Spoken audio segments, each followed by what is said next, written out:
Sri Krishna, Sri Krishna, Sri Krishna, Sri Krishna. Gurur Brahma, Gurur Vishnu, Gurur Devo Maheshwaraha, Guru Sakshat Param Brahma, Tasmai Shri Gurave Namaha, Tasmai Shri Gurave Namaha.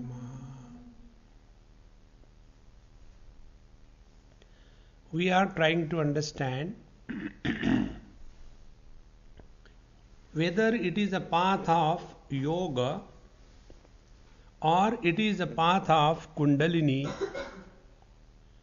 or it is a path of karma or it is a path of devotion or it is a path of knowledge. All of them are indicating the same thing from different angles. So this morning and now we are discussing the path of yoga. And as we have seen in the first lecture, that when we are identified with the body, this world becomes meaningful.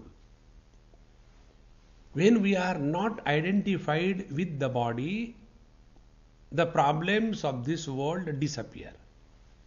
So there is only one option left, that we live in this world without getting influenced by the world.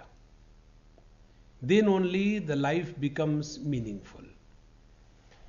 And in that connection, we have seen how the yama, our interaction with the world, niyama, our self-discipline, and asana, the posture, help us in disidentification from the gross body and merging with the infinite. And when we merge in the infinite, the problems of relativity disappear. Up to here we have seen. Now we go in the same path of yoga into the next discipline called as pranayam. We have seen yama, niyama, asana. Now we take pranayam.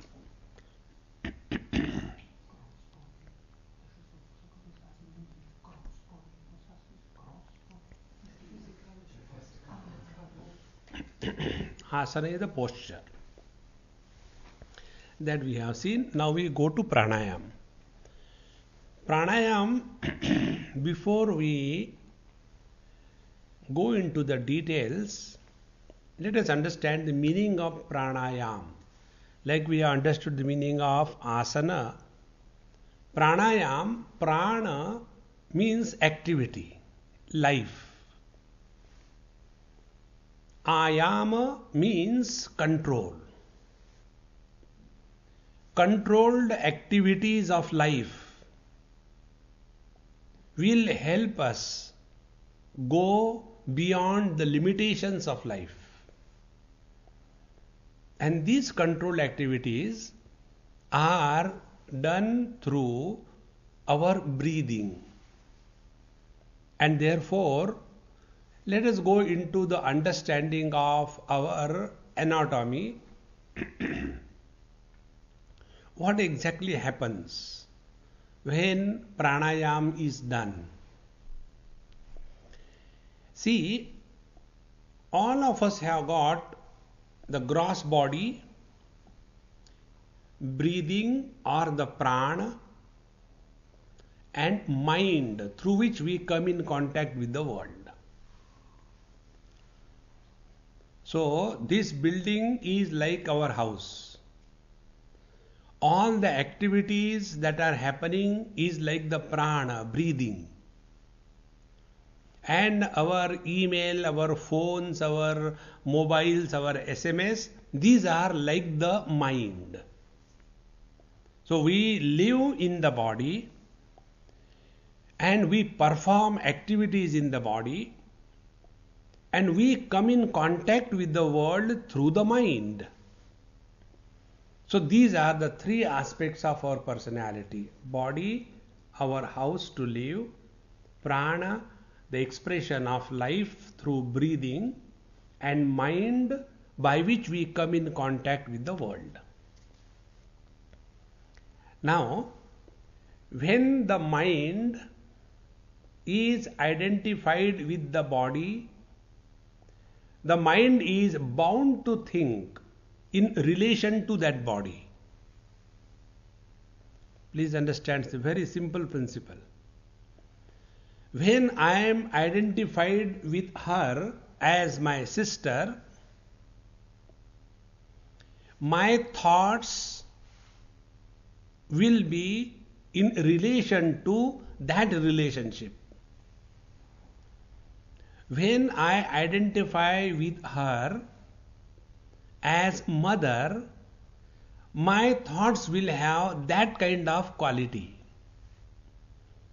In the same manner, when the mind is identified with the body, the thoughts in the mind will always be in relation to that body. And therefore, in deep sleep, when the mind is disidentified from the body, there are no thoughts with reference to the body. Therefore, it is technically, scientifically sound. And if we want to get rid of all the problems that our mind carries, let us learn the art of disidentification. Once I was in US, and after our retreat was being conducted in one of the places, we had number of places retreats, and this topic we were discussing about disidentification, how when the mind is disidentified, does not get bothered by that particular thing. So one lady, she said, Swamiji, it is not possible for us to disidentify from the mind and then stop thinking. First of all, it is not right. I said, please tell me something about you. So she started telling that I am a mother of 2 children and all other things. And in her talk, she did not mention anything about her husband. So as being an Indian, I casually asked her. I said, what about your husband? He is working or what? Swamiji, we are no more together, we are divorced. I said, very good example now. Tell me. He is still alive? Yes, he is alive. But he is no more my husband. So when we do divorce, what happens? Our identification with a particular man as a husband or a wife is snapped. That's it. And it is only at the level of the mind. And the moment we drop the identification, thereafter we have nothing to do with that man. In the same manner, when we separate our mind from the body, the mind is free. And that free mind merges in the infinite. Now the question comes, how the mind and the body remain together? The mind and body remain together by this prana or the breathing. This is what we are trying to understand now. You must have seen, take a banana plantain. If it is ripe properly, you can open the skin very easily. And between the skin of the banana and the fruit banana, there are some threads which were keeping the skin and the fruit together.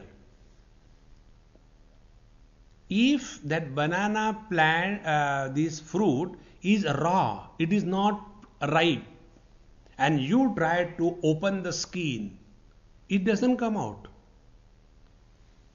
If this example is clear, in the same manner, when our breathing is not controlled, the mind is not separated from the body, and the mind keeps on thinking about body.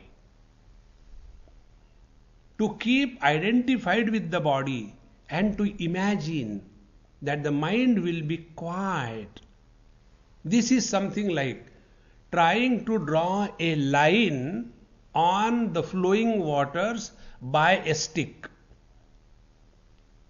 It will never happen.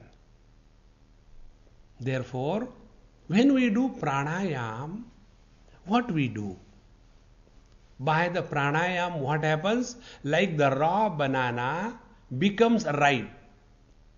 And then like the skin of a ripe banana is very easily removed without any damage to the skin or to the fruit. In the same manner, when we practice pranayam, we are able to separate the mind from the body, and that mind, which has recognized its existence independent of the body, that mind merges in the consciousness. And when the mind merges in the consciousness, all the problems of relative existence disappear. This is the purpose for what pranayam is done. Now, how this happens? There is one more aspect of our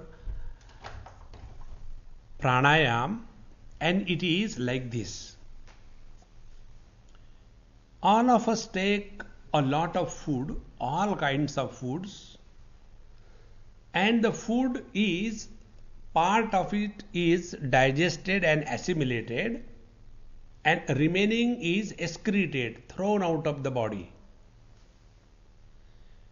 The part of the food which is not digested and not assimilated but thrown out of the body is of three types: solids, liquids and gases. Solids are excreted through fecal material, the liquids are excreted through the urine, etc. But the gases are not thrown by us consciously, because we do not breathe completely and deeply. And as a result, all those toxic gases, they keep on accumulating in the whole body. And those toxins then start getting accumulated in the joints between the two bones. And those toxins then start eating the heads of the bones. Those toxins start drying up the synovial fluid. As a result, all the joint problems begin. When we do pranayam properly, all these toxins are removed. And when all these toxins are removed, there is no stimuli for the mind from inside. If you observe, our thoughts are of two types. One thought comes because of something outside. I look at him and a thought about him comes. I am in my room lying down, and yet the thoughts keep on coming from nowhere. So these thoughts, which do not have external stimuli, where from those thoughts come? Those thoughts come because of the toxins in our body. And that is why pranayam is a inner purification process.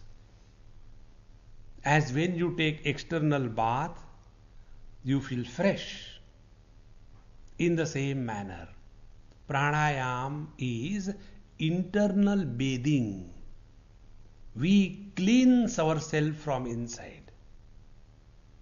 That is why Vasishtha Samhita tells. Patanjali doesn't talk about this.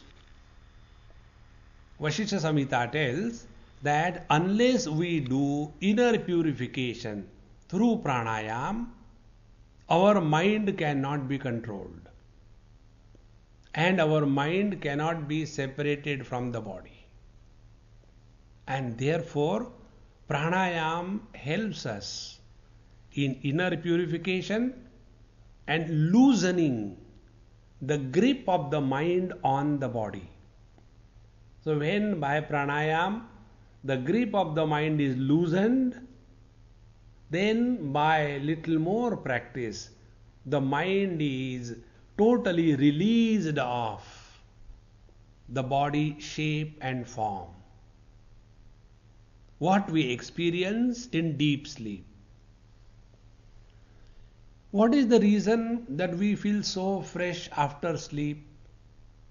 Because during the sleep, the load of body identification was not carried by the mind. And when we are able to drop this load of body identification, mind is merged in the infinite. And that is the reason why we experience joy and freshness in deep sleep. Now this all thing is ultimately aimed at disidentification from the body. Thereafter the mind is relieved. Such a mind alone has the capacity, the strength and the will to know something higher. That mind which is all the time frustrated and disgusted in the relative world, when such a mind even goes to the temple or the church, what that mind will ask? Oh Lord, take the paper and pencil and note down, these are the things I want. But the Lord says, I am available to you. I don't want you. I want you to do the things for me. See? Because it is not anybody's fault. Because our mind is still holding on to this relative world. You know, that is why those of you have seen, Hindu gods have got this posture, you know. You know what it means? Enough, enough, enough. Stop. You are asking too much. And if you don't listen, do you see this? You will get a 1. This is the meaning of that. Because our mind is constantly demanding. We don't understand this. That body identification breeds desire. Desires are the load on the mind. And therefore we are constantly, frantically, like mad, working in this world. For what? That we don't know. Therefore, when we practice pranayam, this happens. Now, last thing about pranayam, then we go to the next step. Pranayam is done in 2 ways. One is for inner purification, inner cleansing. So that has to be done in the morning and in the evening, 2 times, more than enough. And each time maximum 15 minutes, not more than that. How we do pranayam when we do meditation, that time I will tell you in detail, every step. So when we do pranayam in that particular manner, we will be slowly cleansing our body. And as every day we have to go to toilet, we can't say today I don't have time, I will not go. We find out the time and go. In the same manner, there is no choice to be given to us. Whether we will do pranayam or not, we have to if we want to cleanse from inside. So this is one purpose of pranayam. And second is before meditation. When you start your meditation with the pranayam, then how this pranayam slowly helps us separate ourselves from the body and come to experience body free existence. For that purpose we practice pranayam. Thus we have seen so far 4 aspects. Yama, our relational existence with the world. Niyama, our self-disciplined existence with ourselves. Asana, a cheerful, blissful disposition of life. Pranayam is a conscious effort by which we separate the mind from the body so that the mind doesn't think in terms of body. So yama, niyama, asana, pranayam. Then comes pratyahar, 5th discipline. Now what is pratyahar? Pratyahar means we are able to control our senses and hold them in their own sockets. Again I say, we are able to control our senses and do not become victims of the objects of the world. That freedom. You must have seen, at least I have seen 100 times, when I go in the big cities, like here also I had gone. So our this Christian Weber, he said, Swamiji, I'll show you the buildings and all that. I said, look here, I am never interested in buildings. I am neither an architect nor an engineer. Then I said, I like to see human beings. Don't take me to forest also. I don't like plants. I like human beings. They are more important. They are more funny. So he said, all right. And then we went to the main square of Vienna. I don't know what that place is. There are big, very nice place and thousands and hundreds of people around. So when we are going, and my job is always to do the window shopping. I enjoy seeing the things. And one thing I have observed. They will be having a label on, let us take a fur coat. Earlier price, €2,500. Now, that you can't see because it is folded like this. Then you struggle and go from inside, And then you go and see, what is that? How much? Earlier €2,500 and now only €500. My God, €2,000 saving. So I must have it now. So now what has happened? My mind has earlier seen some object and then I become victimized by that object. Now there is only one thing going on in our mind. I want that, I want that, I want that, I want that. Then you dream also. One wife got up in the morning and told her husband, honey, last night I had a dream. Yes, you took me to the shop and gave me that fur coat as a present. Oh, very good. And husband is busy with his work. Honey, when are you going to take me to get the coat? So husband says, in tomorrow's dream. because it was only in the dream, not real. Pratyahara means we come in contact with the world. But none of the worldly things can attract our mind, and we don't become victimized by that. That freedom is called as pratyahara. See? Otherwise, everything we see, and I think it is very good. Is it necessary? Doesn't matter. It is cheaply available. Take it. And as a result, we see our houses are full of many things which are never used. See? In US, I happened to go to somebody's place, and suddenly it became cold. And I had nothing because these things I have packed and kept inside. So that friend of mine told Swamiji, there is a closet, whatever coat fits you, you like it, you take it. So I went, opened that, walk-in closet.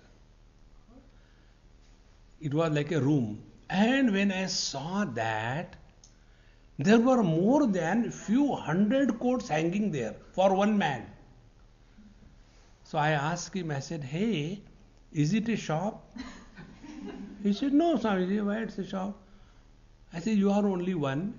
You have got only one body. And there are more than 150 coats hanging for what? Oh, Swamiji, actually, when I like some coat, I buy. Is it necessary? That I don't know. See, this is how we keep on accumulating the things. So first we accumulate, then we keep, and then we want to distribute. Isn't it? Because we do not practice pratyahara. When we start practicing pratyahara, none of the worldly things ever attract us. Such a person can sit quietly. For him, the remaining three disciplines of mind are possible. So up to this fifth one, Yama, Niyama, Asana, Pranayam, Pratyahara, these five are in relation to the world. Now the last three, Dharana, Dhyan, Samadhi, they are with reference to our mind directly. Now these are very subtle points, be extremely attentive. When we talk about disturbed mind, when we say our mind is not under our control and we want to control the mind, exactly what do we understand by these statements? Controlling the mind, is it like controlling a horse? Controlling the mind, is it like controlling a car? Controlling the mind, is it like controlling the waters by a tap? Controlling the mind, is it like controlling the speed of the fan? What do we understand by this word, control of the mind? If this is not understood, we are simply struggling in wrong direction. Therefore, let us understand what do we mean by a disturbed mind. A disturbed mind runs in one of the three or all the three parameters. First, parameter of time. Mind runs in time. Remember the old days, during our childhood, things were like that. But now the things are like that. And as a result, we all the time talk about our childhood. Who is interested in our childhood? Nobody is interested. But we have nothing else to talk about. So we keep on going backward in the past. Or the mind goes in the future, which is unborn. I don't know what is going to happen to this world. So if you don't know, you sleep then. If you know something is going to happen, then you work. So the mind is constantly worrying about the future or remembering the past. Friends, that mind which doesn't go in the past, doesn't go in the future, that mind is pure consciousness.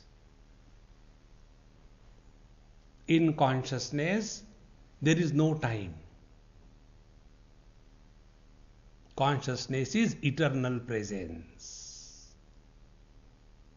So when we say controlling mind, means our mind should not leave the present. Now the second parameter in which our mind runs is the parameter of place. When we have come over here, oh, how nice place this is, This reminds me of Himalayas, When we went to Rishikesh, there also we went to one place. It was exactly like this. Only difference was there were Ganges flowing, and here there are roads flowing. There the water was there, and here the cars are. Otherwise it is the same jungle. So you are in Vienna, and now you remember Himalayas. This is how our mind keeps on running from one place to another place.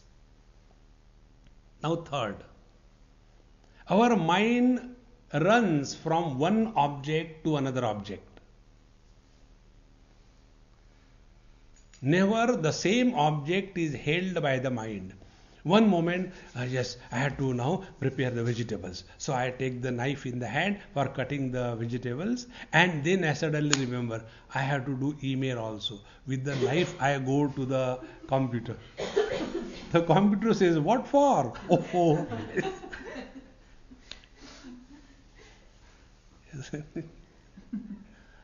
Now the reason is our mind is constantly jumping from one theme to another theme to third theme. See? Now when we say controlling the mind, means the mind doesn't run in time, the mind doesn't run in objects, and the mind doesn't run in places. That is called as a controlled mind. I talk here around 75-74 minutes. Don't reply my question loudly.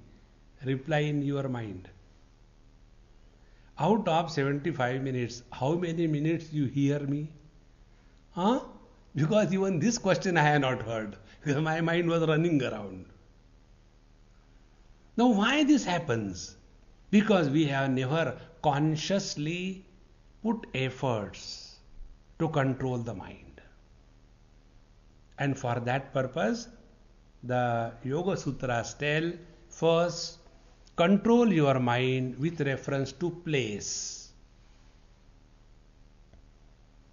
Therefore, when we sit for meditation, we are told that when you sit for meditation, fix your mind in any one place. And normally the best place told for the seeker is this center of our chest, called as the place of Anahata Chakra. This particular spot which I am pointing out, where the diaphragm is attached by a bundle of ligaments. It is here I is born. Whenever we want to say, I told you, so when I comes, it comes here. It doesn't come here. I told you. Acha, what did it? Because the sense of I is born here. We never say, I told you, no. When this thinking, I was thinking. So this sense of I is here. Therefore, We are told that focus your attention on Anahata Chakra. When we take Kundalini Shastra, then this I will explain in more detail. So, fix your mind here now. Now, till next 10-15 minutes, I am not going to move the mind from here. Suppose the mind goes to kitchen. I hope I have switched off the gas before coming here.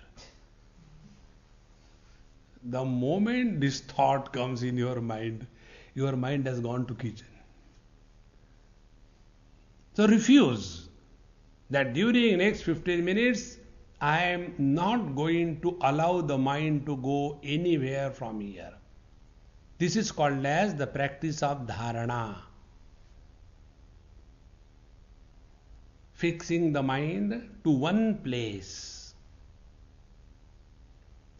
Then, second is fixing the mind with reference to one object. Our mind is constantly thinking about millions of objects. One or the other. There is no limit to that. So what we do? Now we take one object, and that object, if it is divine, better. You can take even an object like a buffalo, but it will not help you.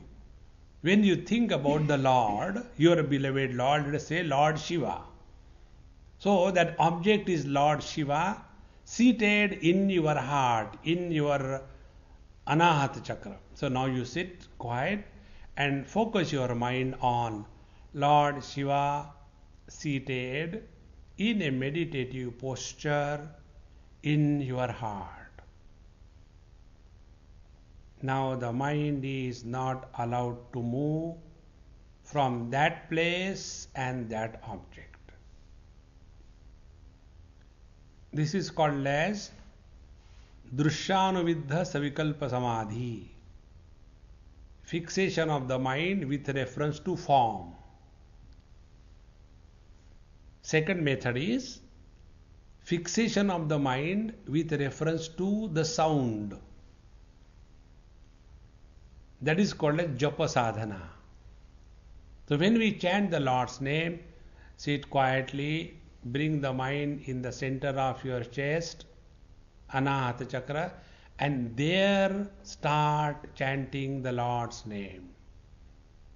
Om Namah Shivaya. Om Namah Shivaya.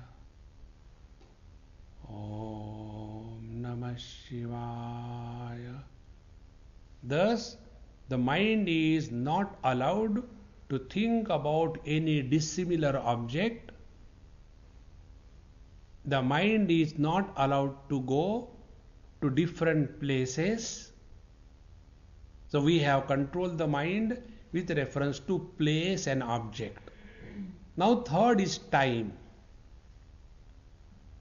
We continue this for a long period of time. So during this meditation or dhyana abhyas or chanting the Lord's name, we make a resolution that I shall continue this for at least 5 or 10 minutes or one complete mala. And therefore when we take the mala in the hand, fix the mind in the center of our chest, keep Lord Shiva there and keep on chanting his name. Om Namah Shivaya. Om Namah Shivaya. Om Namah Shivaya. Om Namah Shivaya. So to complete one full rosary of 108 beads, if it takes 20 minutes, for 20 minutes you have controlled your mind. This is the meaning of controlling the mind. When the mind is controlled, then that mind can be detached from the body in no time. Now our tragedy is, we don't want to think about the past, and yet The mind goes in the past. What is the reason? Because mind cannot exist in the present. In the present, it is the death of the mind. So for its own survival, the mind goes either in the past or it will go in the future. But when you practice this, sit quietly, close your eyes, focus attention on your heart, install Lord Shiva there and start chanting the Lord's name. Om Namah Shivaya. Om Namah Shivaya. Om Namah Shivaya. Om Namah Shivaya. When you are thus doing it, even if you are able to do this for 10 times of chanting, you have achieved a great success in your life. At least for 10 times of chanting, your mind did not run in places and in things. This practice is like a child learning how to walk. The child doesn't know how to walk, so he stands and falls down. If a child says, anyway, I am fallen, I am not going to start again. No, he doesn't give up. Again he gets up. He doesn't ask others how to walk, Mummy, will you please tell me? He discovers his own techniques. He will hold on to the wall, anything that is hanging. So he is near the dining table and the tablecloth is hanging and beautiful crockery is on the tablecloth. And the child only wants to stand up and walk. Only one purpose in life, stand up and walk. So he holds on to that tablecloth and slowly stands up. And he stands up and everything on the table comes down. And the mother is miserable. And the child doesn't understand. Look here, I am walking. That is more important than the crockery. Don't give up. Most of us give up halfway. Upanishad says, Nayamatma balahine labhyaha. If you really want to achieve success in life, don't give up. Hold on. Practice sincerely. Get yourself sincerely involved in this practice. Friends, once you know the knack of controlling the mind, sky is the limit for your attainments. Nothing in this world will ever disturb us. It is not imagination. All great masters have lived this knowledge. And therefore, all the spiritual practices in every path is working on mind. Only body has no problem. Only consciousness has no problem. The body and the consciousness, they are joined together by the bridge of mind. And it is this mind which is making us miserable or happy in this world. And once we know this is the trick of the mind, then we control this mind with this understanding and with the controlled mind. Play the game of life. It is not going and sitting somewhere in a very serious mood. What happened? A meditation has happened. Like somebody gets malaria, he has got meditation now. Spiritual life is not a life you are living with a swollen face, as if you have eaten a handful of caterpillars. Why your face is like that? It is manufacturer's defect. What can I do? I am like that. That is not spiritual life. Spiritual life is all cheer and happiness. Because in consciousness, there is no misery. See, it is so important. When we recognize this conscious reality that we are, thereafter we no more live as a body, but we function through the body. We no more live as a mind, but we function through the mind. We no more live as an individual, but we function through everybody. That joy of merging with the totality is not an imagination, but it is lived by many, many millions and millions of masters. What we know is only a recorded amount of masters. Like you might have read the book, The Himalayan Masters, written by Swami Ram. Now these are not the only masters. Like Vivekananda, Ramakrishna Paramahamsa, they are not the only masters. There are many. Today also you go to India. Many of them, even not recognized by the world. And this is all possible for every one of us, provided we are committed to live this knowledge.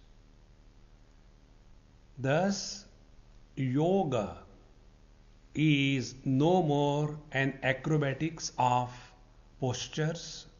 Yoga is no more correcting your obesity or your health problem. Yoga is no more for small little things. Yoga delivers you from the miseries. In the Bhagavad Gita, Bhagavan Sri Krishna defines yoga in the 6th chapter after talking about Patanjali Yoga Sutras. He says, Tam vidya dukkha sanyoga viyogam yoga sannitam sa nishchayena yoktavyaha yogaha anirvinna chetasa.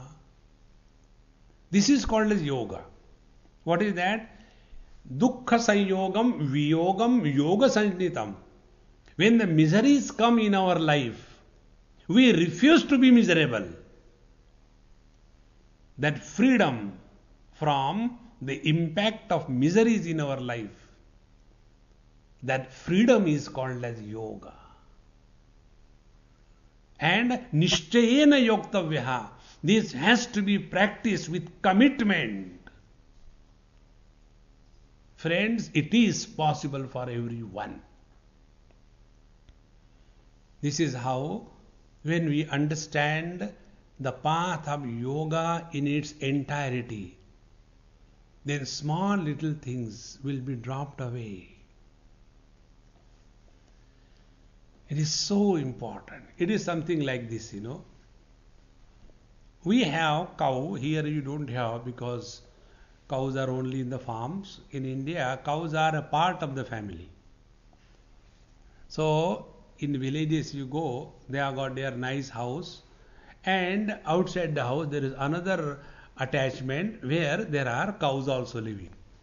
So morning time, when the lady of the house gets up, first her job is to go and collect all the cow dung, and then give the cows the things to be eaten, and then after that she starts milking.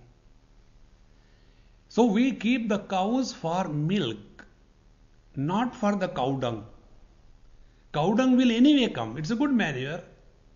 Does it mean that I am keeping cows only for the cow dung? It will come, Baba, anyway. Don't have to do anything. In the same manner, when we practice this path of yoga for higher, then all your problems of body, health, everything will be taken care of. Yoga Sutra itself tells three things cannot be changed.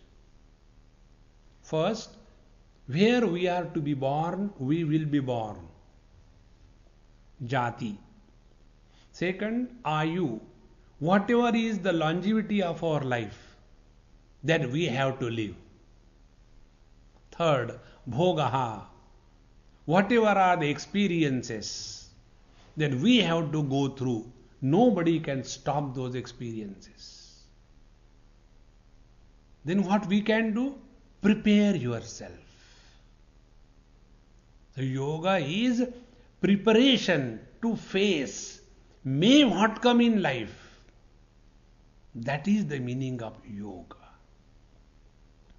Sanishtena yoktavyaha yogaha anirvinna chetasa. With this understanding, when we practice yoga, our life is lived most beautifully, most wonderfully. Such a yogi who is living as consciousness, no more as a body or the mind or the limitations of the body and mind, but he is living as a consciousness. He alone can love the world. Love is possible only under one condition. And that condition is when we recognize ourselves in others. Understand this principle. My Amma, Margaret, she came from Germany. Why I am giving this example? So you will understand the point. And before that I was with her. To drop me on the airport, we got up in the morning, 4 o'clock. And then she dropped me to the airport and again went back. And whole day she was feeling tired, exhausted, kind of thing. After 3 days she came here. The same exercise. Get up early in the morning. Then these 3 people were dropped by her husband to the airport. And then she came, and after coming here, no tiredness. Swamiji, I don't know, there is no tiredness here because I have seen my daughter. See the difference? Friends, when we are able to see ourselves in our child, tiredness, frustration, efforts, everything disappears. If we can see ourselves reflected in everyone, we can never be tired of the people. That love is not definable. It can be only experienced. This is what is said, Atmaupammena sarvatra samam pashyati Arjuna sukham va yadiva dukkham sa yogi paramo mataha. He is a super deluxe yogi. Yogi paramo mataha, super deluxe yogi. Who is he? He who is able to love everyone as he loves himself. That is called as the attainment through yoga. See how important it is. And that is the fulfillment in life. Therefore, friends, do not be satisfied with small little things that you are doing in yoga. What you are doing is commendable, most wonderful, extremely good. We give you congratulations. You deserve much more appreciation. But don't be satisfied with that. There is much more to achieve in life. Otherwise, we'll be only satisfied. Now I am strictly vegetarian. Now I don't eat anything non-vegetarian. So vegetarian has nothing to do with realization. Otherwise, all the cows will be realized. They are strictly vegetarian. See, it is good. You do what you are doing. But don't be satisfied with that. Go further. And thus, understanding life with reference to the path of yoga delivers us from all the limitations of relative existence. After having learned this path, then the next path that we will take about is the path of karma. The path of karma I told you yesterday in short. Again I will summarize, and then in our next lecture we will go into Kundalini path. What is the meaning of Kundalini, the serpent power, everything we will explain you. Now in this Patanjali's Ashtanga Yoga, 8 limbs, what we have seen and what was the ultimate that is achieved, is what is said in the path of karma. See, when we are told the first limb, Yama, our relational problem should be dissolved. Relational problems are dissolved only when our ego is dissolved. In deep sleep, there is no ego, no relational problems. Second thing, why we are not self-disciplined? Because we are victims of our own laziness. So get out of it, you are a fit instrument. Third, asana, wrong understanding, therefore getting lost in the acrobatics. Get out of that. Pranayam, understand it is a process of inner purification. Pratyahar, recognize that we are victimized by the temptations of the world. There are many things in this world which are worthy of appreciation, but not to have them.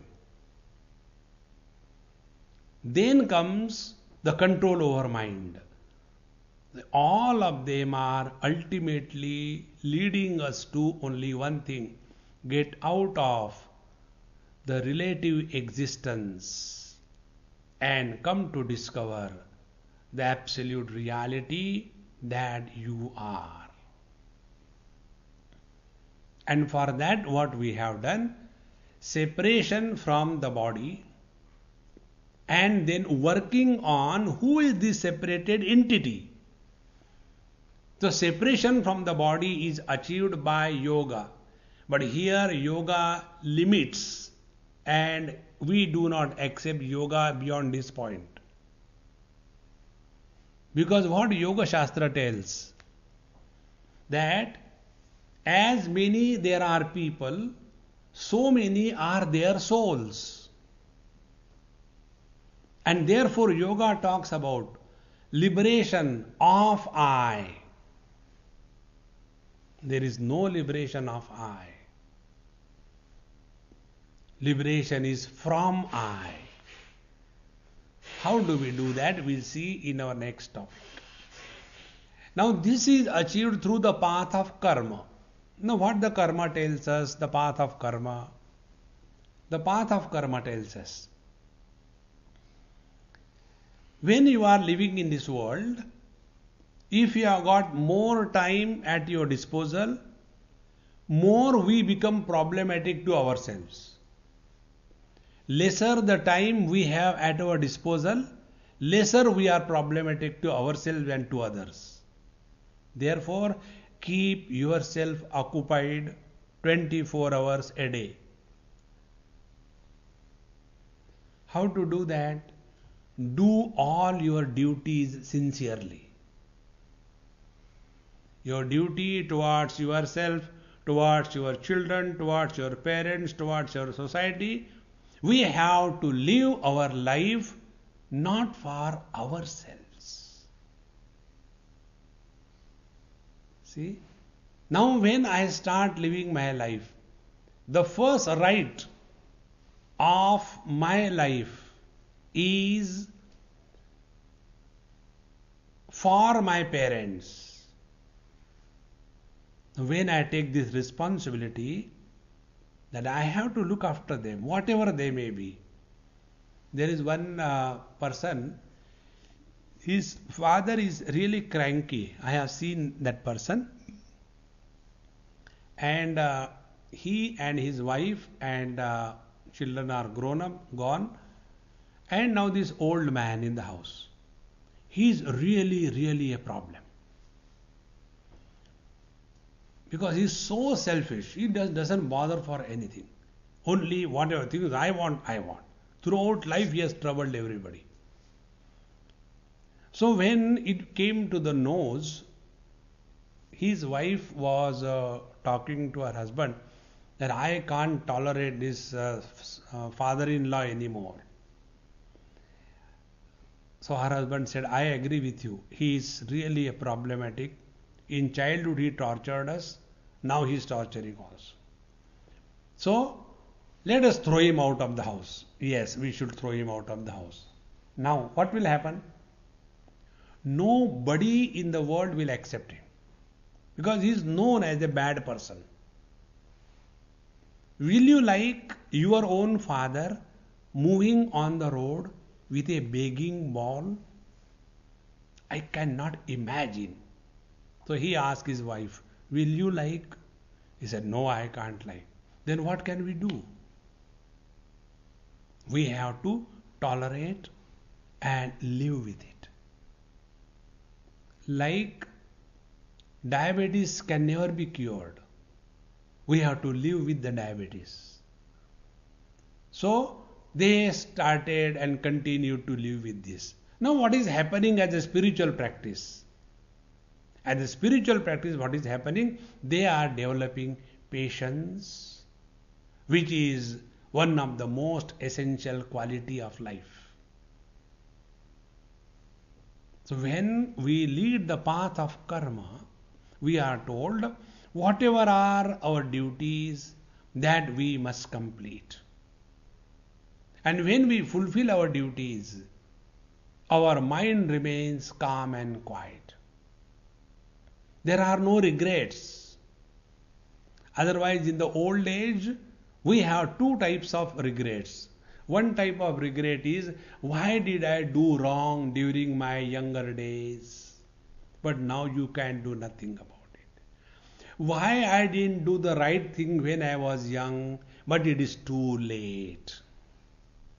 Then in the old age, other than the loneliness, the frustration, the old memories, and constant fear and selfishness, that becomes the load of life. So the path of karma tells us, don't lead a selfish life.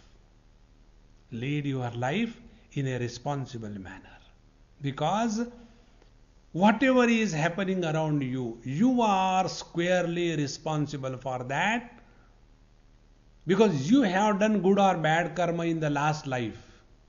And as a result, in this life, things are happening to you. So stop blaming the world.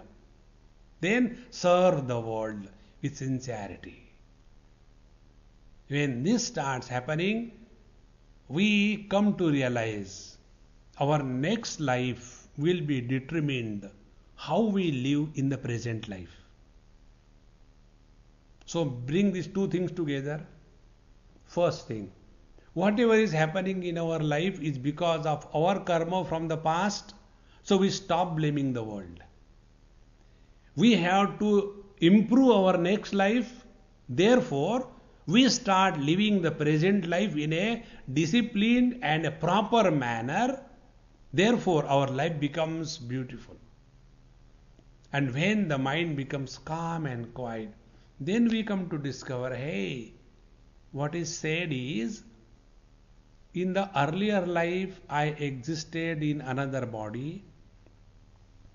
In this life, I am existing in this body. And when this body dies, I live in the next body. Therefore, this I never died. This I is existing independent of the present body. This discovery will change the total canvas of your life.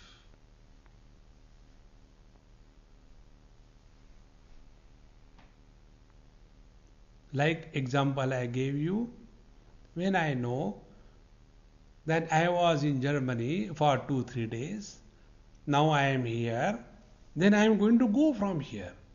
So I don't have to create friends and enemy in this place. I have to go. In the same manner, we all are in this world like the visitors. So live happily, cheerfully, and get out of this world. Nobody has stayed here permanently. Our existence is totally independent of the present body. And when we thus start recognizing ourselves to be someone other than the body, we have taken a very long step on the spiritual path.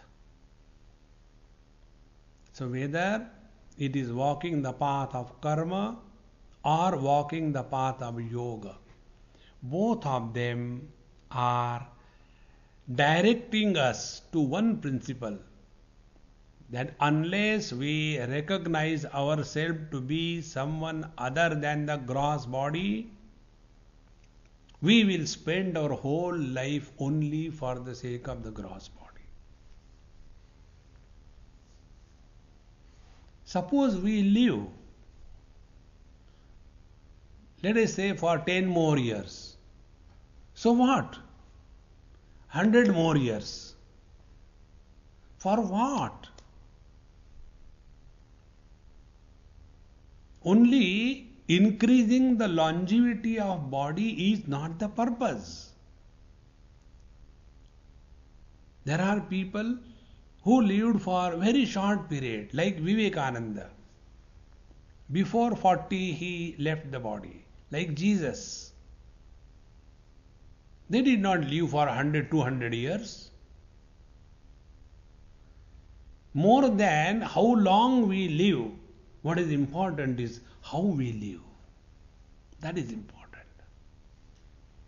Therefore, friends, let us look upon this opportunity given to us by the Lord, that there is higher achievement possible through this body. The other day, I went to somebody's house, a very rich man, and there were 3-4 computers. And I am very fond of these gadgets and computers. So that Amma told me, Swamiji, I have purchased a new computer for me now, so I can send you emails. I said, okay, let me see what are the programs. Oh, that I don't understand. I only want to send you email, and therefore I have purchased this computer. Now that computer that you have spent hundreds and thousands of dollars, out of that you are taking out only this much work. There are many more possibilities. Oh, I don't know that. I can't know. No, it is not my. In the same manner, this human form through which we can achieve much more. Instead of that, we are engaging it only for eating and sleeping and sleeping and eating and eating and sleeping. This can be done in even animal form. Look at our cat. What is the difference? Can you imagine that all the cats are sitting and one Catananda is giving a discourse and all the cats are saying meow, meow, meow, right, right. No. For them, there is no faculty of thinking, reasoning, or something higher possibility. So let us utilize this as the best opportunity the Lord has given us. And how this right understanding about life will change our approach to life and living. Sri Krishna Narayana Govinda Vasudeva.